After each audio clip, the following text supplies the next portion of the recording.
Ray Dalio. He is an investor and the manager of Bridgewater, which is the largest hedge fund in the entire globe. Analyzing the cycles of the market is one of his areas of expertise. Welcome to the Investing Wise Academy, a channel where aspiring millionaires and billionaires can learn how to invest wisely. In this video, we will go over Dalio's 6 signals that he uses to determine if the stock market is in a bubble. If you're new to our channel, please subscribe to see more videos like this. Let's get started. Sign 1. Prices are high relative to traditional measures.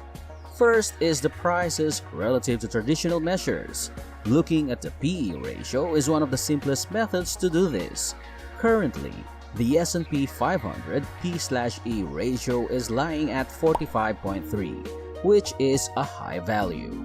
It's a lot higher than the 15-year average, but Dalio has a point when he argues we should compare this to other types of investments. This manner, we may compare it to something else. We'll need to do some arithmetic to accomplish this.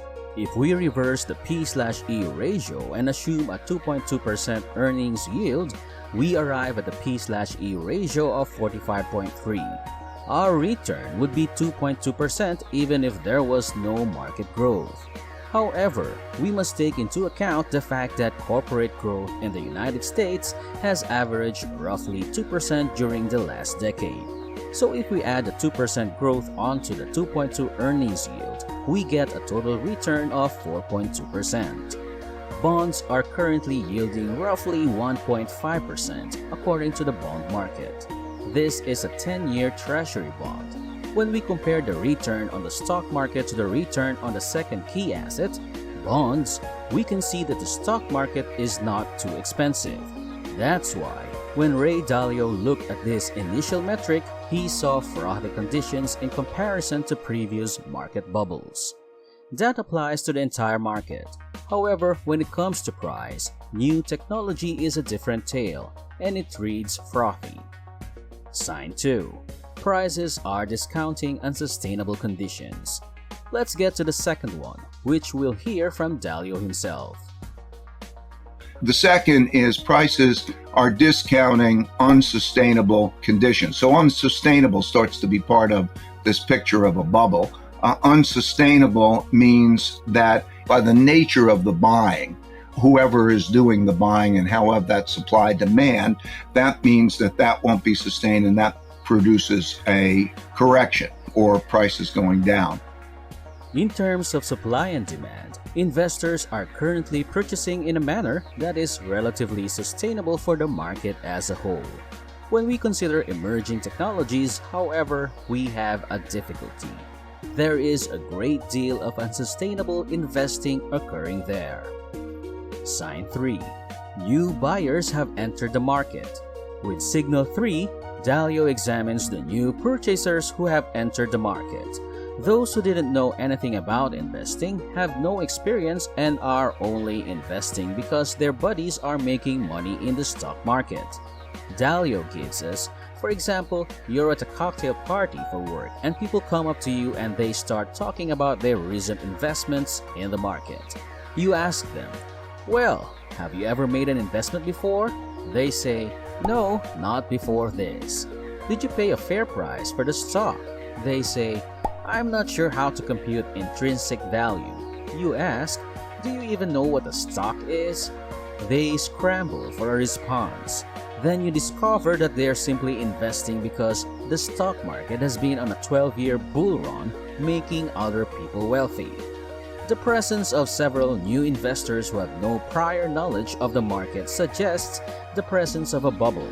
Right now, the overall market levels are frothy and the growing technology sector is displaying strong indicators of bubble formation as well. It's not uncommon for new investors to acquire just to get rich quick. This leads us to the next sign, the fourth. Sign 4. There is broad bullish sentiment. This is a hint that the prevalent sentiment in the market is one in which there is no way you can lose money. The stock market can only go in one direction, up. You only need to have some money invested in the market to be eligible for some of the quick profits that are available. One of the most prominent manifestations of this phenomenon was the dot-com bubble. There were adverts featuring famous people encouraging people to invest in the market. Everyone's primary objective was to turn a quick profit. Those who weren't participating in the stock market felt like idiots when they saw folks who weren't particularly bright making a lot of money. This signal is currently in the frothy range, where it has been for some time. That is to say, somewhat risky and somewhat sheltered from reality. When we consider emerging technologies, we see that there is, once again, a signal pointing towards a bubble in this market segment. Sign 5. Purchases are being financed by high leverage.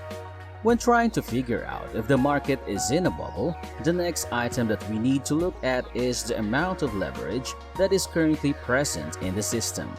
When people invest in the market, do they use the money that they've worked so hard to obtain, or do they just borrow the money? A sign of dangerous conduct is when there is a significant increase in the amount of borrowing that is taking place. If we take a look at what this indicator is reading right now for Dalio, we can see that it is in the zone where there is some frothiness. This indicates that there is certainly somewhat of an excessive amount of borrowing that is taking place, but it is reasonably sustainable. However, if you look at the tax industry once more, you'll notice that there are bubble signals there as well. You have an excessive number of people taking out loans in the aim of generating a quick profit, and this cannot continue indefinitely. Sign 6. Buyers or businesses have extended forward purchases. The final indicator that Dalio considers is whether or not customers or businesses have extended their forward purchases. The purchase of commodities is an illustration that we can use. In a normal situation, you would simply purchase the necessary amount of a commodity whether you had a demand for it, such as corn, sugar, or oil. A forward purchase is when someone buys more of something than they need because they are concerned that prices will rise and they will have to pay more money. If there are extended forward purchases, it indicates that a greater number of people are engaging in these activities to a higher degree. It's an indication that investors are getting nervous about the turbulent economic conditions that are on the horizon. When it comes to prolonged forward buying, there is not currently a bubble at this time. But let's listen to Dalio's summary on whether the market is soon to pop. I would say you can't say the stock market is in the highest bubble. You can't even say that it's necessarily in a bubble. You have to distinguish which stocks are in a bubble or have been in a bubble from those that are not in a bubble. There are a lot of stocks that aren't. And that bubble is a little bit like the bond market's bubble. So I hope that gave you a little bit of flavor of bubbles and how I look at them and where we are. Thank you. That's all for today. What are your thoughts on Ray Dalio's 6 indicators of an impending market crash? Join the conversation in the comments section below. Please click the like and subscribe buttons if you enjoyed the video. We'll see you in the next one.